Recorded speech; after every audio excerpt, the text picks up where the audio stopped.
hecho de pensar o el hecho de establecer que existe la iglesia universal. O sea, que todo el que se convierte a Cristo pasa a ser parte de la iglesia, lo cual no es lo que vemos nosotros en la palabra de Dios, ya que como hemos podido establecer a partir de la palabra de Dios, encontramos casos de iglesias que son locales, la iglesia en Jerusalén, la iglesia en Esmirna, la iglesia en Éfeso, locales y no solamente locales, sino visibles, o sea, iglesias donde hay personas, donde hay problemas, donde hay cosas que alabar, donde hay cosas que cambiar. Ese es el modelo de iglesia en cuanto a que Jesucristo edificó su iglesia de esa manera. Pero también no podemos ignorar que existe en la palabra de Dios lo que es la familia de Dios. Y la familia de Dios, ahora sí, todo el que acepta a Cristo Jesús, esté donde esté, es un hijo de Dios y es parte de la familia de Dios. Entonces por eso es que, por ejemplo, hace unas semanas atrás que estuvieron los hermanos de Estados Unidos, estoy tratando de poner esto para no hacer publicidad, pero así que verá qué rica botellita. Entonces, cuando vinieron, en cuestión de unos minutos, nos estábamos compartiendo y estuvimos con ellos 3 días. ¿Por qué? Porque son parte de la familia de Dios y nosotros somos parte de la familia de Dios. Entonces, mis hermanos, nosotros ahora estábamos viendo, la semana pasada vimos y estuvimos viendo allí en Juan capítulo 1, versículo 42, que dice: y le trajo Jesús, y mirándole Jesús dijo: tú eres Simón, el hijo de Jonás, tú eres llamado Cefas, que quiere decir Pedro. Y cuando en Mateo 16 le dice: tú eres Pedro, está ratificando precisamente esto que él había hecho, que era cambiarle el nombre de Cefas a Pedro. Pero le dice algo más. Mateo 16 es cuando le dice: tú eres Pedro, y sobre esta roca. Y cuando dice esta roca, cambia el término de Petro a Petra y habla entonces de una piedra grande, un cimiento grande. Sobre esta roca edificaré mi iglesia. Y entonces, mis hermanos, esa roca era la declaración que Pedro había hecho. Pedro le había dicho: tú eres el Cristo. Tú eres el Mesías, el Hijo del Dios viviente. Esto era una declaración, hermanos, que a cualquier judío le estallaría la cabeza solamente escuchar que él era Hijo de Dios.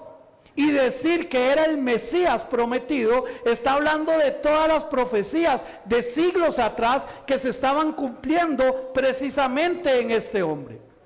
Si Pedro hubiera sido la base, si Pedro estuviera allí, o Jesús lo estuviera poniendo como la base de la iglesia, unos cuantos versículos después, en Mateo 16, versículo 23, Jesús mismo le dice a este Pedro, le dice: apártate de mí, Satanás. Jesús no va a fundar su iglesia en una persona que tiene este tipo de comportamiento. Él va a fundar su iglesia en una expresión. ¿Cuál expresión? Y una verdad. ¿Cuál verdad? Tú eres el Cristo, el Hijo del Dios viviente. Tú eres el Mesías. Y ahí es donde Cristo entonces funda su iglesia. Entonces, mis hermanos, cualquier iglesia que tenga otro tipo de fundador que no sea Cristo, entonces no puede ser iglesia del Señor. Porque como lo acabamos de leer ahí en Hechos, acabamos de tener la lectura, él le dice claramente en capítulo 4, versículo 12: y en ningún otro hay salvación, porque no hay otro nombre bajo el cielo dado a los hombres en que podamos ser salvos. ¿Cuál nombre se estaba refiriendo? El nombre de Pedro, el nombre de Jesucristo.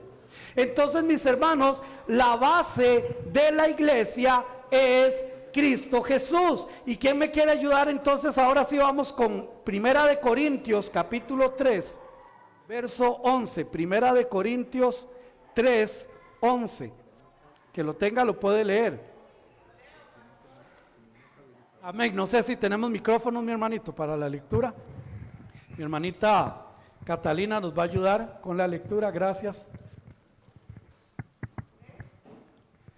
Capítulo 3, verso 11. Porque nadie puede poner otro fundamento que el que está puesto, el cual es Jesucristo. El cual es Jesucristo, no hay otro fundamento. Ahora, yo no soy bueno para construir nada, ¿verdad? Pero sabemos claramente que el fundamento se pone ¿cuántas veces en una construcción? Una sola vez. Y saben que a las paredes hay que estarles dando mantenimiento, pero a los fundamentos, ¿quién les da mantenimiento?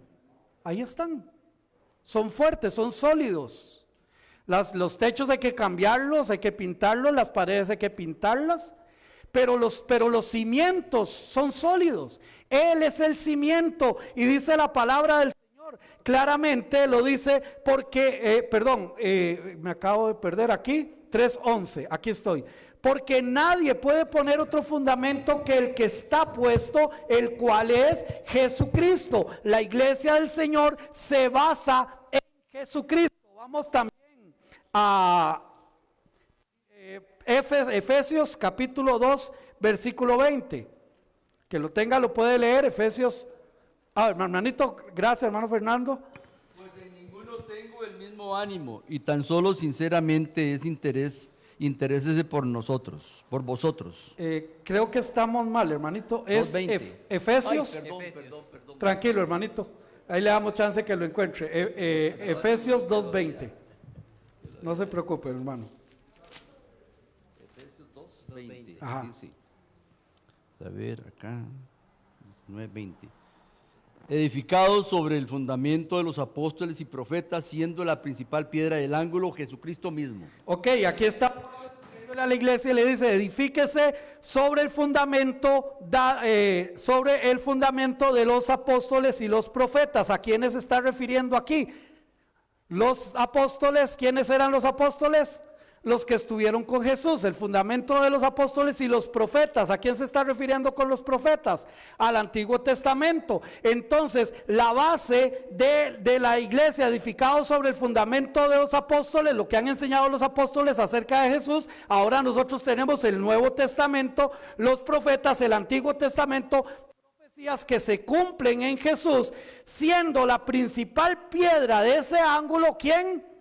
Jesucristo mismo, la obra de Jesucristo. ¿Por qué? Porque Él vino y fundó su iglesia. Él no se añadió a ningún grupo religioso. Él no se añadió a la religión judía. Él no se añadió a ninguna filosofía griega. Él no se añadió a cualquier otra línea de pensamiento que estuviera allí, sino que Él fundó su propia iglesia. ¿Cuáles fundamentos puso? Él mismo, Jesucristo mismo como fundamento a partir de su palabra. Ese es el fundamento de la iglesia. Por eso, mis hermanos, en la iglesia no enseñamos lo que dice uno, lo que dice otro, lo que piensa yo o incluso lo que piensa el pastor. Se enseña lo que dice la Biblia. Porque ese es el fundamento, lo que el Señor dijo a través de su palabra. Vamos un momentito a Primera de Pedro, capítulo 2, verso 4. El que lo tenga puede levantar su mano para acercar el micrófono. Voy a mi hermanita Zeneida.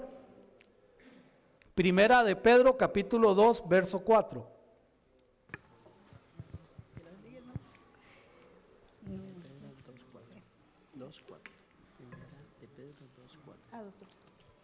Desechando a él piedra viva, desechada ciertamente por los hombres, mas para Dios escogida y preciosa.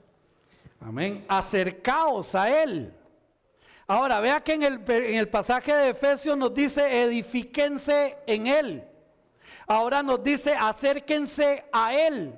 Porque hay una acción que cada uno de nosotros como hijos de Dios, como miembros de la iglesia tenemos que tener, y es que busquemos nuestra edificación en Él, en su palabra, que busquemos nosotros tener relación con Él, acercaos a Él, piedra viva, desechada ciertamente por los hombres, mas para Dios escogida y preciosa.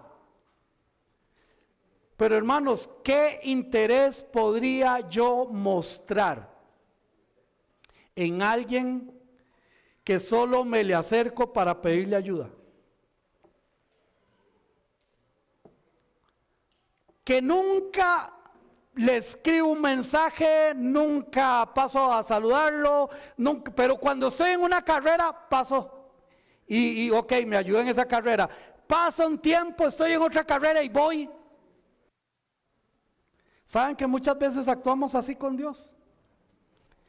Porque perdónenme, yo estoy feliz con que cada uno de ustedes esté aquí, gloria a Dios por eso, pero el hecho de que ustedes estén aquí, eso es una alimentación así de poquita para las 24 horas de cada día que tenemos que vivir. Entonces, ¿qué pasa el lunes? ¿Qué pasa el martes? ¿Qué pasa el miércoles? ¿Qué pasa el jueves? ¿Qué pasa el viernes? ¿Qué pasa el sábado? ¿Cómo es mi relación con Él? ¿Me estoy acercando a Él? ¿Lo estoy buscando a Él? ¿Me estoy siendo edificado en Él? Amén. La iglesia del Señor entonces está fundada en Jesucristo y su palabra. Si alguna iglesia tiene otra base que no sea Jesucristo, no puede ser la iglesia del Señor. Porque hay algunas iglesias que se basan en los escritos de fulanito, de sutanito. Por ejemplo, en una iglesia dicen los sábados y solo hablan de su profeta, Elena de White.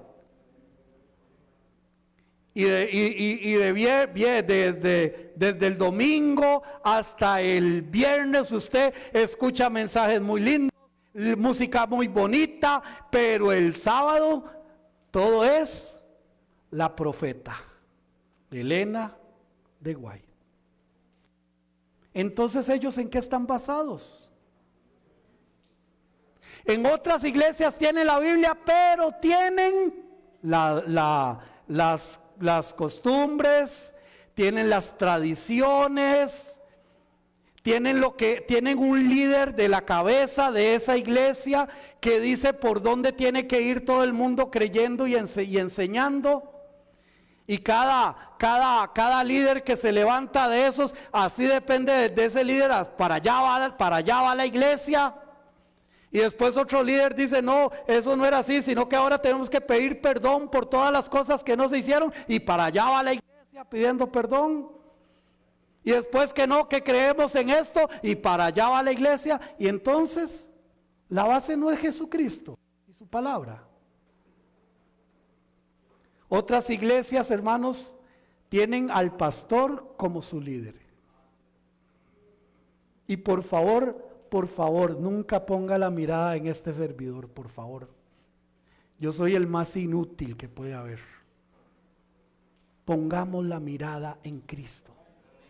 Amén, en Cristo, en su palabra. Mis hermanos, la base no debe ser adulterada, ni necesita que se le adicione nada, o necesita reglamentos de nada. ¿Por qué? Porque la base es Jesucristo. Y entonces, hermanos, aquí es donde yo les digo siempre, hermanos, la iglesia del Señor es una iglesia que es ejecutiva, que no es legislativa.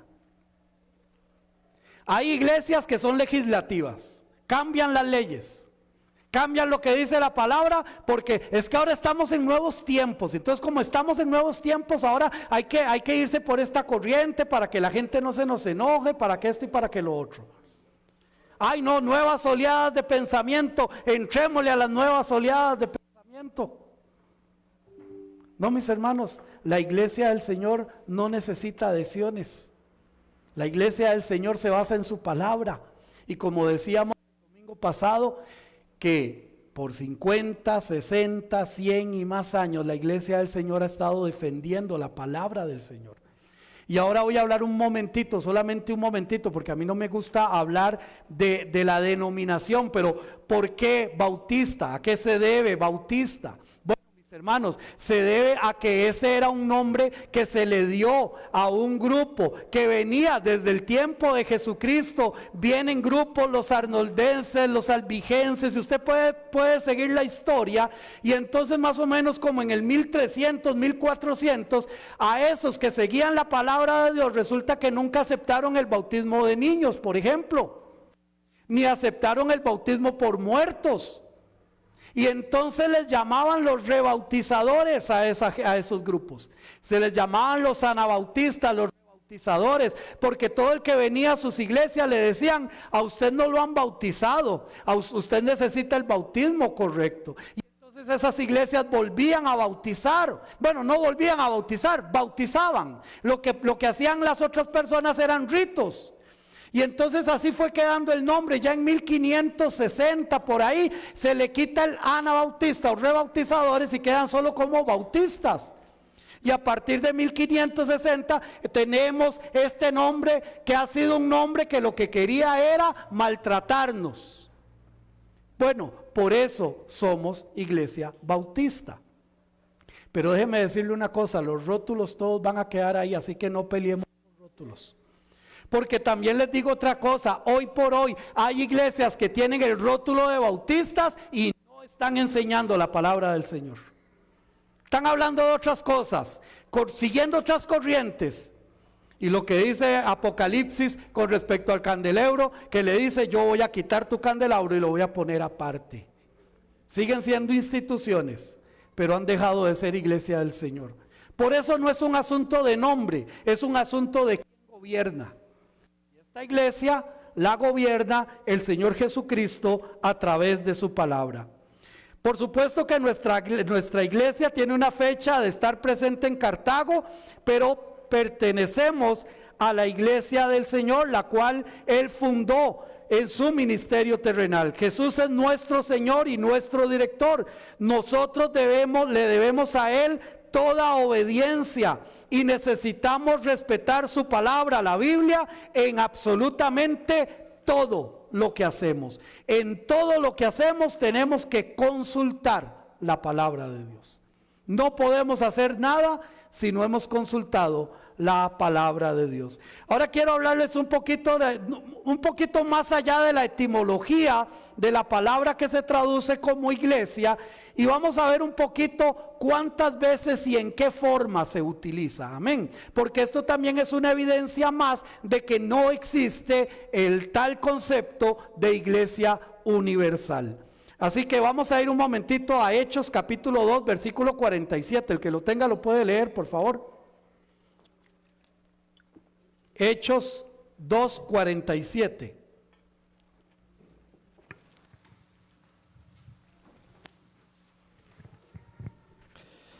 Alabado a Dios y teniendo favor con todo el pueblo, y el Señor añadía cada día a la iglesia a los que habían de ser salvos. Añadía a la iglesia. El Señor mismo añadía a la iglesia. Y esta palabra eclesía es la palabra... la palabra iglesia se traduce o se pone con iglesia, pero es la palabra eclesía, de un compuesto de ek, que es de o afuera, y un derivado de kaleo, que quiere decir llamar fuera.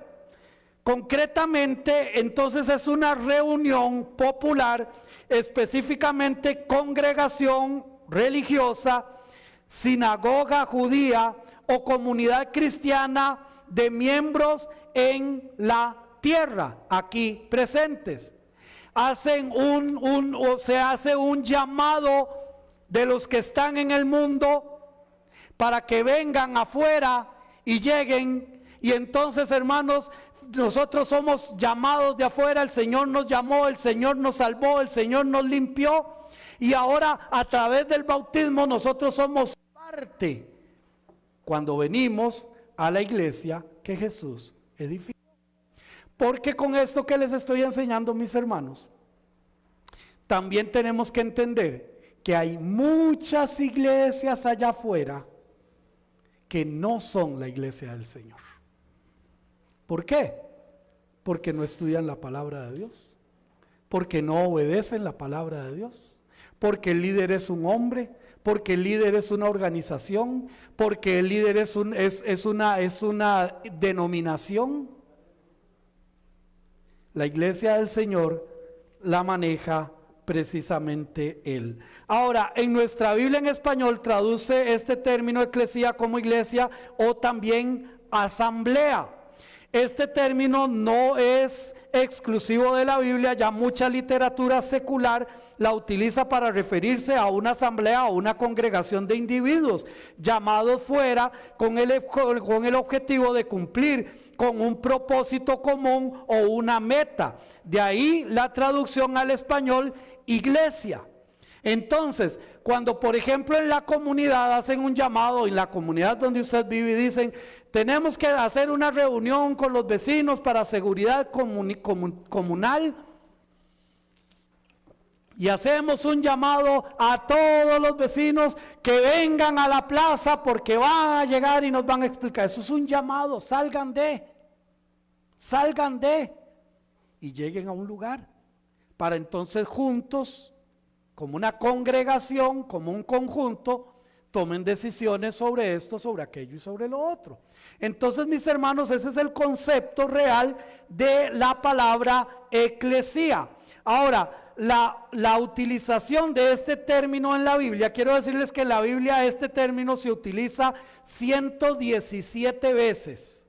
Este término eclesía se utiliza 117 veces, pero que tengamos cuidado en esto, porque de estas 117 veces, 112 veces se refiere a asambleas visibles conectadas con Dios en una de tres maneras. Repito, 112 veces se utiliza como refiriéndose a una asamblea visible conectada con Dios en tres maneras.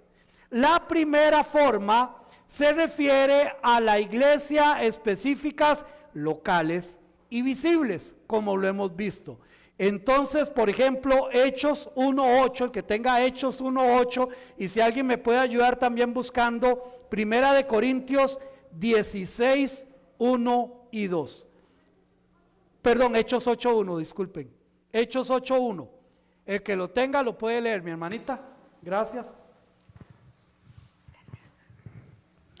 Y Saulo consentía en su muerte.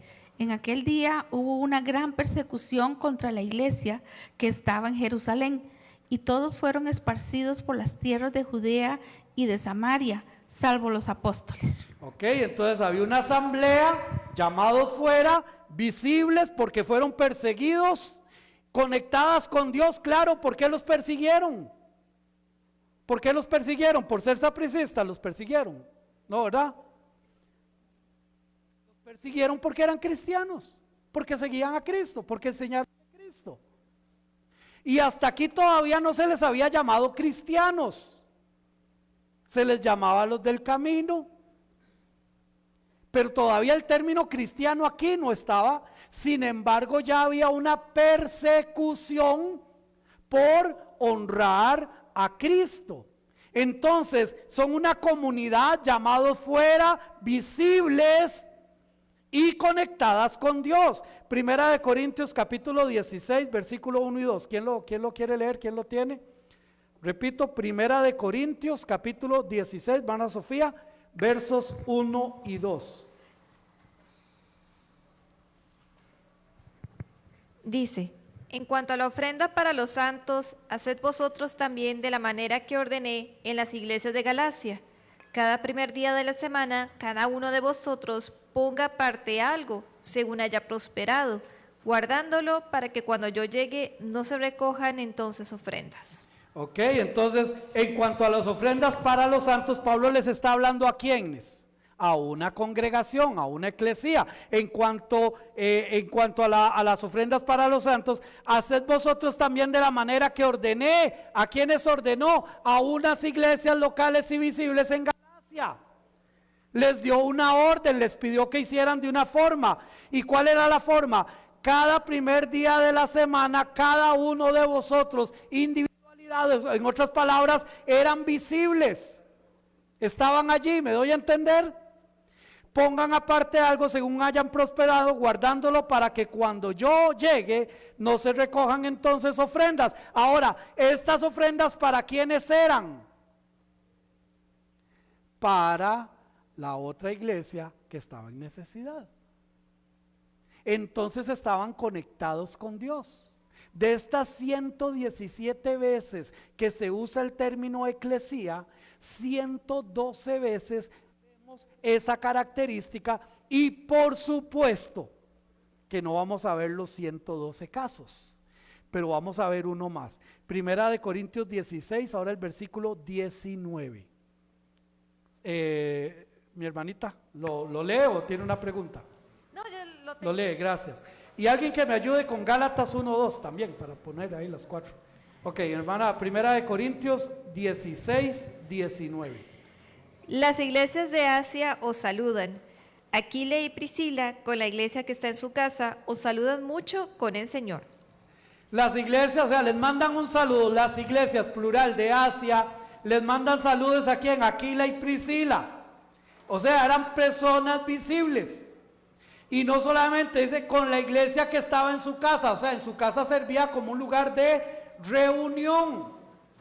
¿Y para qué se reunían? Para aprender a hacer quequitos de chocolate, para hacer ensaladas de fruta. ¿Para qué se reunían en la casa de Aquila y Priscila? Para ser iglesia del Señor. Entonces estaban totalmente relacionados con Dios. 112 veces de 117 veces se usa el término para ver de una congregación de personas visibles que están en un lugar relacionadas con Dios. Gálatas capítulo 2 versículo 1. Sí. Bueno, hermana Patricia, por ¿No es favor. al revés? 1-2. 1:2, sí, 1:2. Gálatas 1:2. Y todos los hermanos que están conmigo a las iglesias de Galacia.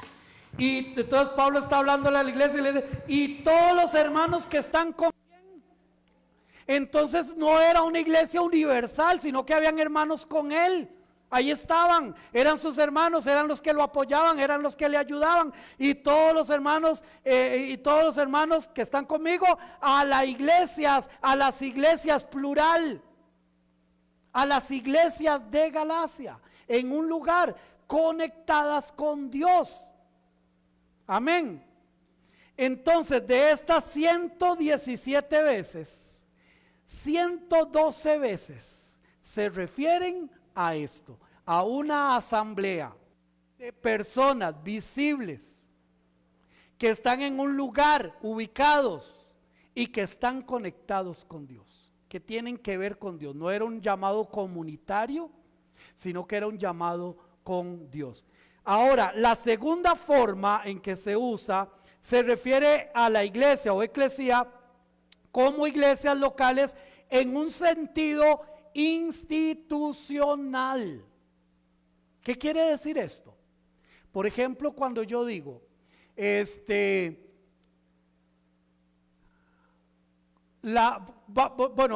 término más usual, la escuela pública en Costa Rica está adquiriendo cada vez más conocimiento. Ok, esa es la expresión. ¿A cuál escuela en específico me estoy refiriendo? ¿A cuál escuela en específico? A todas, todo el sistema, ¿me doy a entender? La universidad privada en Costa Rica tiene los índices más altos de trabajo, de colocación de trabajo. ¿A cuál universidad me estoy refiriendo específicamente? A todas las universidades públicas. Entonces veamos aquí este término. Vamos ahí a Mateo capítulo 16 versículo 18 y otro hermano o hermana que me ayude con Efesios 5:23. Antes de leerlo voy a leer la explicación. Esto es que en algunas oportunidades la iglesia local en el Nuevo Testamento se menciona en un sentido corporativo o en vez de un sentido individual se habla de la iglesia. Ok, Mateo capítulo 16, 18. Yo también te digo que tú eres Pedro y sobre esta roca edificaré mi iglesia y las puertas del Hades no prevalecerán en ella. Entonces esta manera que se usa aquí es en un sentido corporativo. Voy a edificar mi iglesia. ¿Cuál? La que está en Jerusalén, la que iba a estar en Efeso. No, su iglesia. Ahora, su iglesia está en Cartago, está en Tres Ríos, está hoy aquí también en Cartago hay otras iglesias, está en San Ramón, está en Nicaragua, está en Panamá, está por aquí, está por allá.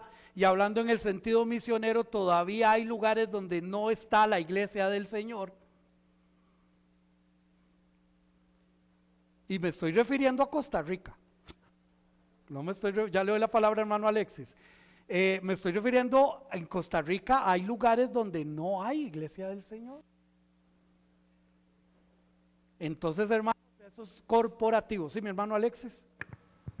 Una consulta, hermano, en el sentido corporativo, como lo acaba de decir usted, sí podemos tomar en cuenta que hay una iglesia universal, porque hay un solo cuerpo de Cristo. No, y le voy a explicar la razón, hermano, porque la iglesia en el sentido corporativo, eso es como un título, pero está compuesto de iglesias locales y visibles. Entonces, y esto lo vamos a ver todavía más específico cuando hablemos sobre la disciplina en la iglesia. Lo vamos a lograr ver. Entonces, en ese sentido, por eso le digo, tal vez aquí la diferencia es quitar el término eclesía, llamados fuera, relacionados con Dios, para entender lo que es la familia de Dios. Todos somos familia de Dios. Pero si yo voy a San Carlos, vamos a pensar antes de analizar esto, vamos a pensar que todos somos iglesia y todos somos iglesia universal. Vamos a pensar en eso. Entonces yo me voy para San Carlos y resulta que ahí me fui a pasear y se me dio por ir a una iglesia. Y resulta que en esa iglesia están decidiendo si venden o no el templo, porque van a comprar una finca y hay 20 hermanos que dicen, sí, vendamos el templo, y hay 20 hermanos que dicen, no lo vendamos, ¿cómo se les ocurre? Nos vamos a meter en una deuda, lo tenemos libre. Y yo llegué a esa iglesia. Yo soy parte de la iglesia universal, por lo tanto mi voto decide si venden o no venden el templo. ¿Creen que esto es justo? No, ¿verdad que no? Por eso existen membresías en la iglesia. Entonces, en el término de concepto de iglesia universal, este ejemplo que estoy poniendo sería posible.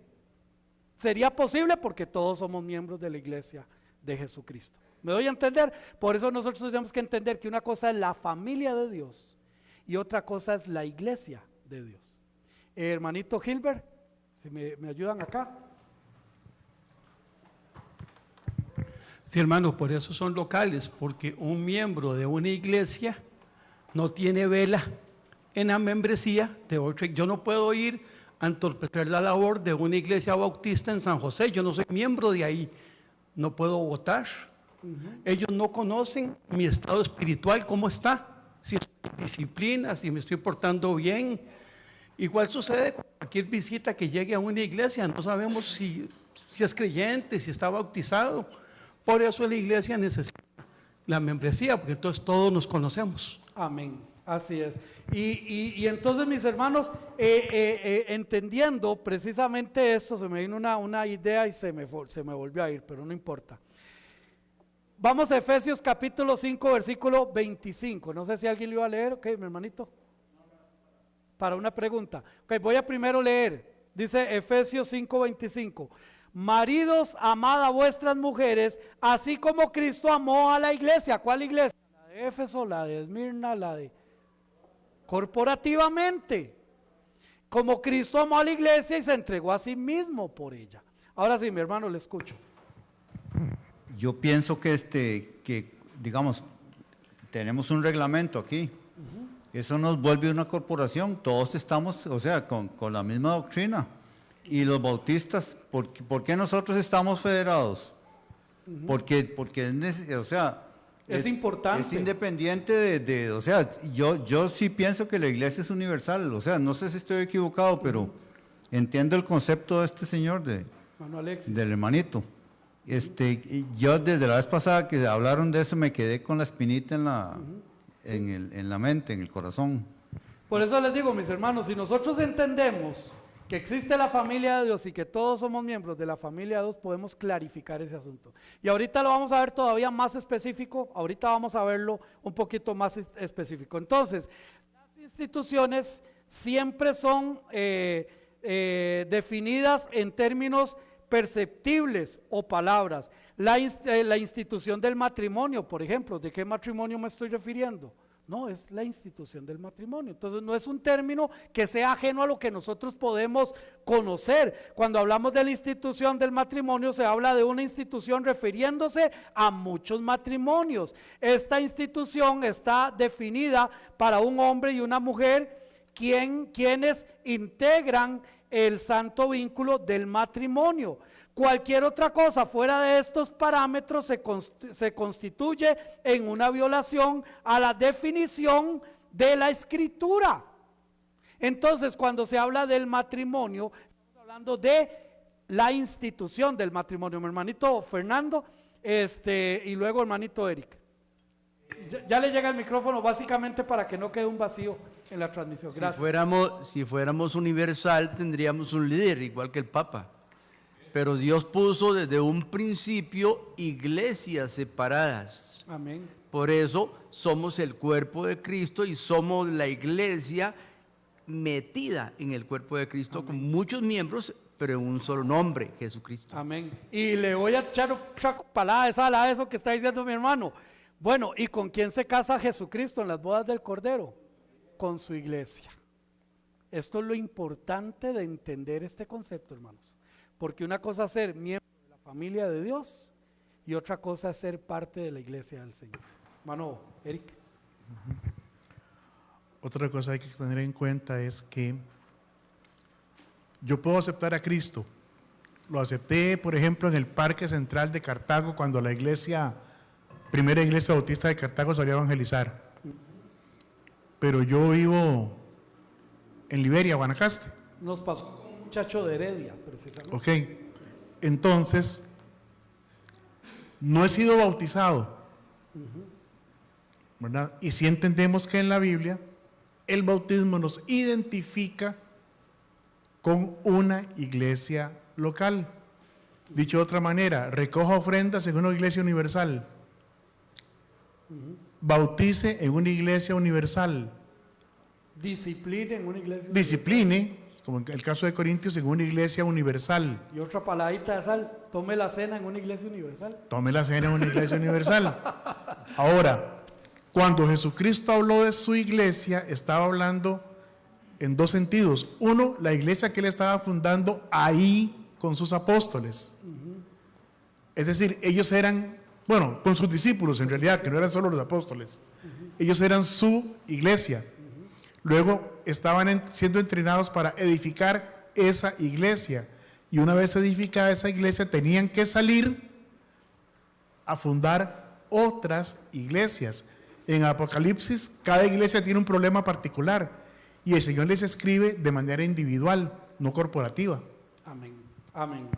Muy bien, entonces como les explicaba, este término segundo en manera institucional, como lo vemos en la educación pública, la educación privada, la educación técnica, cualquiera de estos términos habla en términos corporativos, no a una institución específica. Y el último de estas 112 veces, el último término, la palabra eclesía, aparece en estas 112 veces en el Nuevo Testamento solo en una ocasión,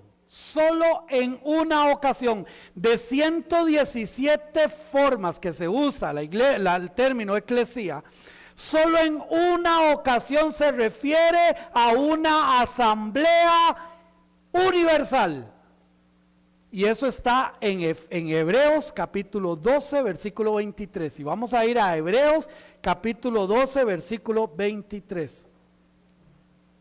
Es la única. O sea, si alguien cree en la iglesia universal, solo en este versículo se podría basar.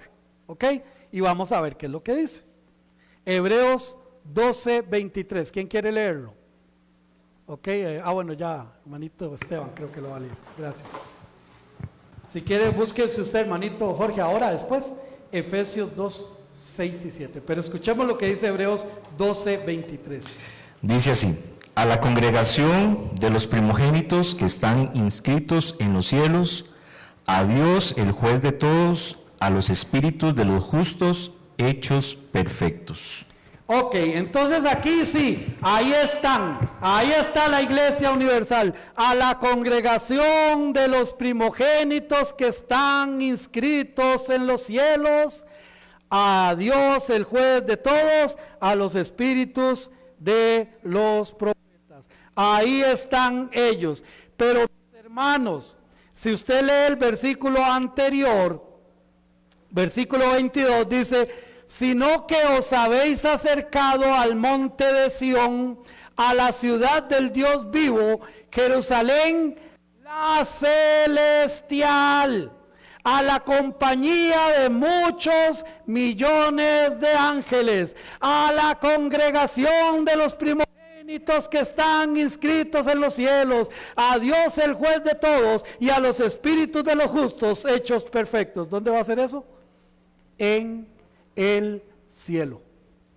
Cuando todos estemos en el cielo, ahí vamos a estar como una congregación universal cuando estemos en el cielo. Aquí en la tierra hay iglesias locales y visibles. Mi hermanito, nada más si me ayuda con mi hermanito Fernando.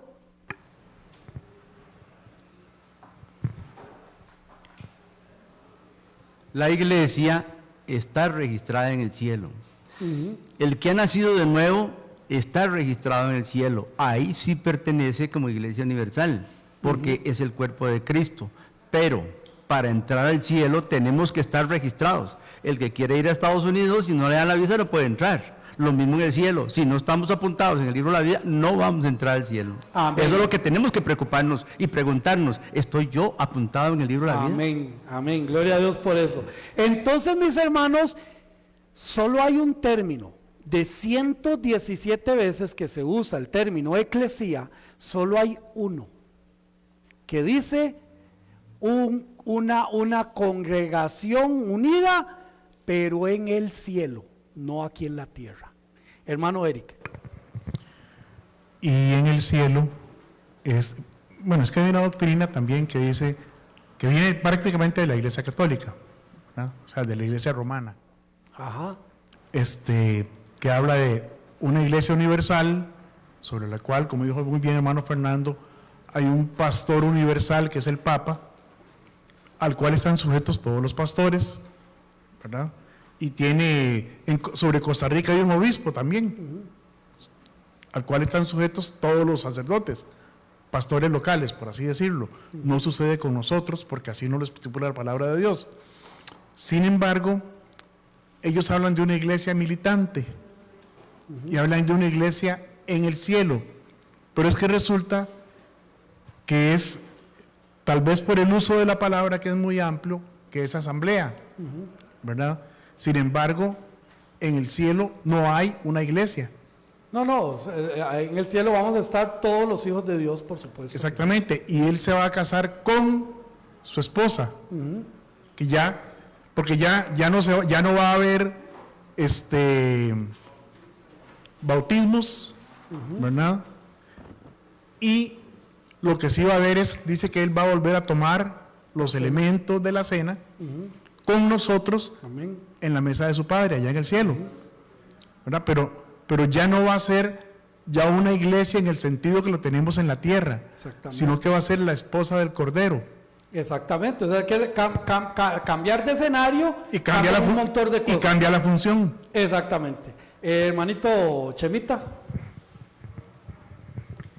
Sí, algo importante es cuando andamos en los caminos del Señor y hemos aceptado a Jesucristo como nuestro Salvador.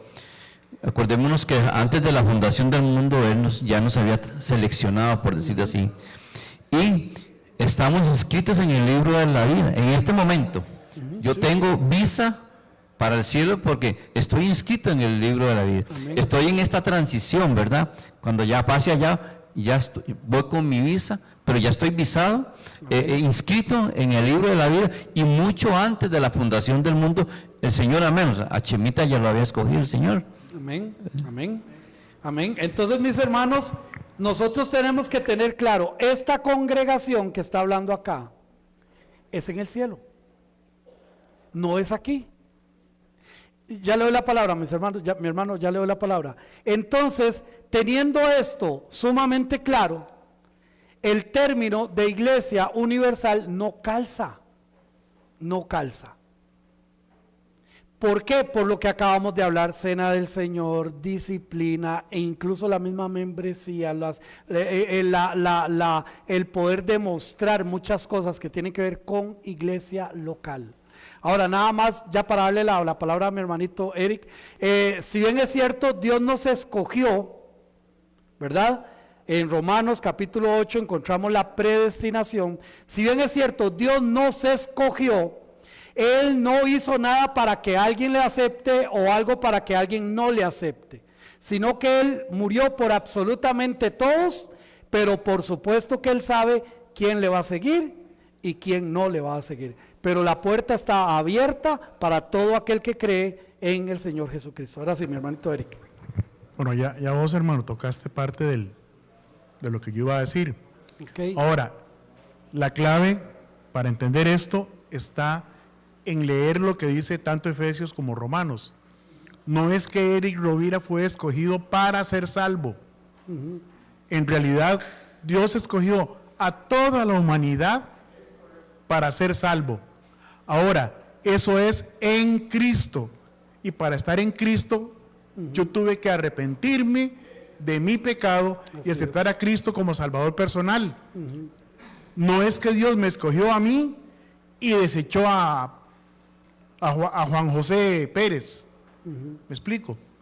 Porque el decir Dios me escogió a mí desde antes de la fundación del mundo es una exclusividad que deja por fuera a quien Dios no haya escogido. Y Dios escogió a toda la humanidad, pero para estar en esa escogencia debo estar en Cristo. Así es, porque recordemos que creer en la predestinación, en la predestinación tenemos que creer en la doble predestinación, que es lo que no les gusta escuchar a los que creen en la predestinación.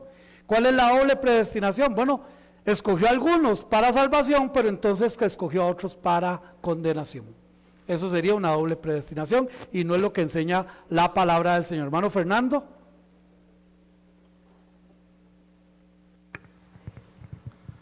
Por eso dice, venid a mí todos, los que están cargados, cansados, que yo os haré descansar. Así es. Y eso me tranquilizó demasiado con mi familia y estoy con esperanza bendita de que ellos lleguen al Señor también. Amén, amén, amén, amén, amén, por eso. Hay un versículo que es clave, y es tan clave que siempre se me pierde. Es primera de Juan, vamos a ver, segunda, espérame. No, es primera de Pedro, más bien. Primera de Pedro, por eso es que siempre me enredo. Es en primera de Pedro.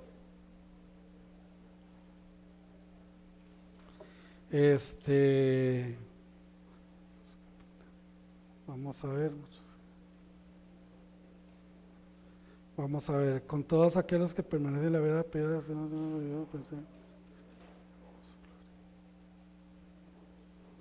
Ok, otra vez se me perdió. Vamos a ver, sí. Es cuando dice que y no solamente por los nuestros, sino por los de todos, por los de todo el mundo. Creo que es, vamos a ver, yo creo que es aquí.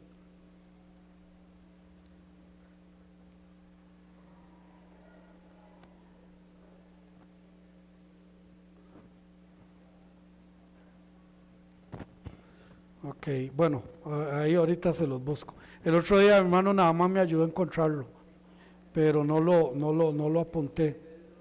1:3, ¿verdad? Era algo así. Segunda de Pedro 1:8. No. Sí es por ahí, pero bueno, ahorita se lo encuentro, porque esto es sumamente importante para aquellos que creen en la predestinación, porque hay varios versículos claves, pero Segunda de Juan 1:8, gracias. Tengo que subrayarlo de una vez. Segunda de Juan, versículo 8. Vamos a ver. No, ok, sí.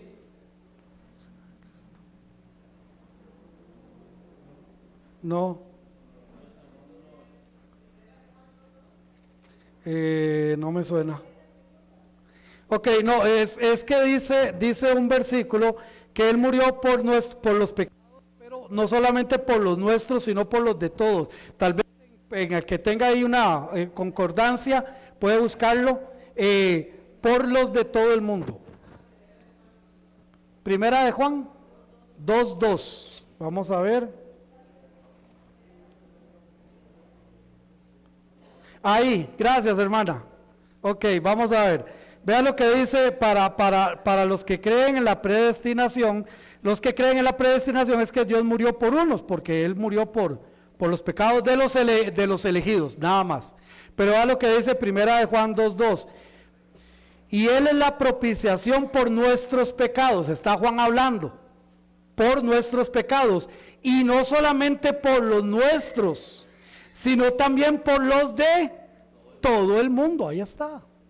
Él es la propiciación por todos. Pero claro que Él sabe quién le va a recibir y quién no. ¿Me doy a entender? Él lo sabe. Si yo les digo a ustedes, voy a tirar a rodar esta botella y voy a tirar a rodar este lapicero, ¿cuál de los dos va a rodar más? La botella. ¿Ustedes hicieron algo para que el lapicero no rodara? No, ¿por qué razón? Porque esta es la naturaleza del lapicero, él no rueda. Pero yo no he hecho nada para que el lapicero no gane la carrera, ¿cierto o no? Yo solamente los eché a rodar. Dios en su omnisciencia sabe quién le va a seguir. Y por eso dice: a los que antes amó, a estos también predestinó, y a los que predestinó, a estos también justificó. Porque Él sabía, pero Él no ha hecho nada para que sea la botella la que gane, ni ha hecho nada para que el lapicero no gane, ¿me doy a entender? Pero Él en su omnisciencia todo, absolutamente todo, lo conoce. Me sonó el timbre, ¿verdad? Yo creo, pero no importa, vamos a Efesios, no, sonó el primero, ¿verdad? Ok, Efesios 2, versículos 6 y 7, hermano, mi hermanito, me ayuda con hermano Jorge aquí, por favor. 6 y 7, pastor. Sí, por favor. Y juntamente con Él nos resucitó, y asimismo nos hizo sentar en los lugares celestiales con Cristo Jesús, para mostrar en los siglos venideros las abundantes riquezas de su gracia en su bondad para con nosotros en Cristo Jesús. Entonces aquí vemos una evidencia, una visión de todo lo que va a pasar, pero eso va a pasar en el cielo, no va a pasar aquí. Aquí es iglesia local e iglesia visible. Ok, ahora sí, damos por sentado que la doctrina, que la enseñanza de iglesia local, según la Biblia, no está.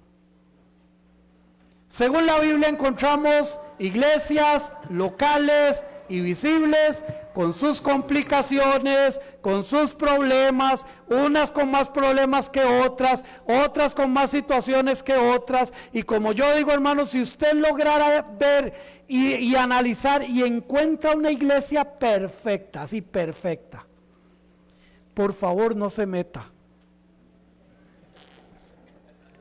No se meta porque la va a echar a perder.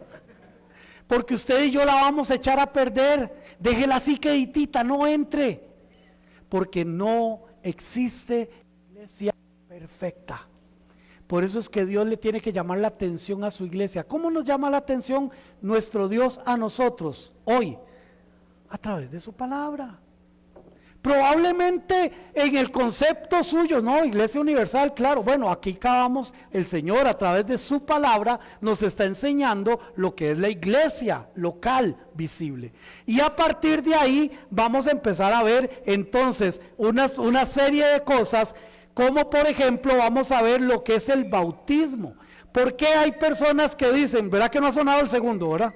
Ok, ¿por qué es que hay personas que dicen, es que yo he ido a 5 iglesias, y eso me pasó a mí en una iglesia, me dijo una hermana, es que yo he estado en 5 grupos diferentes y en cada uno de ellos me han bautizado. Y ahora vienen ustedes y me dicen que tengo que bautizarme otra vez. Entonces lo primero que yo le dije fue, perdón hermana, pero primero para empezar con las clases de bautismo, déjeme decirle que a usted nadie la ha bautizado. A usted la han mojado, la han echado al agua, pero no la han bautizado. ¿Por qué? Porque hay 4 características, hermanos, que identifican el bautismo correcto. La primera característica es que tiene que ser un candidato correcto. ¿Cuál es el candidato correcto? Dice Hechos 2:38. Pedro les dijo, arrepentidos y bautícense cada uno de vosotros en el nombre de Jesucristo para perdón de vuestros pecados y recibiréis el don del Espíritu. El primer requisito es el arrepentimiento. Si usted no se ha arrepentido de sus pecados, si usted no ha clamado a Dios pidiendo perdón, si usted no le ha entregado su corazón a Cristo Jesús, usted no es candidato al bautismo. Porque esto es un acto visible de lo que internamente ha pasado en usted. Y si en usted no ha pasado nada, usted no es un candidato correcto para ser bautizado. Solo se bautizan todos aquellos que se arrepienten delante de Dios. Y en este primer punto nada más voy a decir una cosa más. Es por esto que la Iglesia del Señor no bautiza niños, porque los niños no tienen conciencia de pecado. Un bebé no puede arrepentirse porque no tiene conciencia de pecado. Para tener conciencia de pecado tiene que pasar un tiempito. Yo a los 4 años yo sabía que era malo. Y a los 58 sigo siendo malo, eso es lo peor. Pero yo tuve conciencia de pecado. Otros tienen conciencia de pecado más adelante. Otros tienen conciencia de pecado hasta que son mayores. Y se enteran que tienen conciencia de pecado, dicen estoy haciendo las cosas mal. Aquí siempre pongo de ejemplo a mi papá, que a los 33 años aceptó a Cristo Jesús en su corazón. Durante 33 años no tuvo conciencia de pecado, siempre anduvo pecando. Primer paso, arrepentimiento, un candidato correcto. Segundo paso, próximo domingo a las 9:30 de la mañana continuamos con el estudio. Que el Señor les continúe bendiciendo, mis hermanos.